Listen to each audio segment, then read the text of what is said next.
20 August Dharmanagar জেলা কংগ্রেস ভবন প্রাঙ্গণে জেলা কংগ্রেসের উদ্যোগে প্রয়াত প্রাক্তন প্রধানমন্ত্রী ও ভারতরত্ন রাজীব গান্ধীর 82তম জন্মবার্ষিকী পালিত হয়।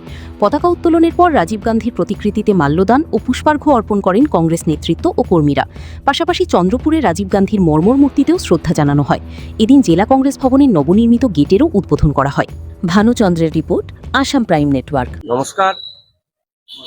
আজ 20 অগাস্ট বৃহস্পতিবার প্রাক্তন প্রধানমন্ত্রী, আধুনিক ভারতের রূপকার, ভারতরত্ন রাজীব গান্ধীজির 82তম জন্মদিন ধর্মনগর জেলা কংগ্রেস ভবনে যথাযোগ্য মর্যাদার সহিত পালিত হয়।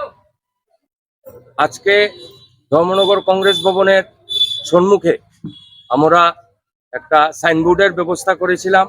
এই সাইনবোর্ডের উদ্ঘাটন করেন আমাদের প্রাক্তন জেলা কংগ্রেস সভাপতি শ্রী রূপময় ভট্টাচার্য মহোদয়।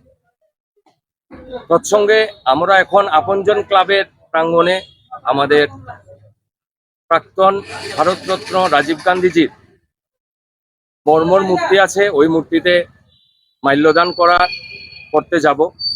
সেই সঙ্গে আজকে ধর্মনগর জেলা কংগ্রেসের উদ্যোগে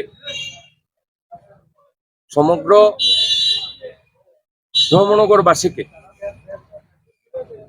আজকের এই মহান দিবসের আন্তরিক প্রীতি ও শুভেচ্ছা জ্ঞাপন করছি।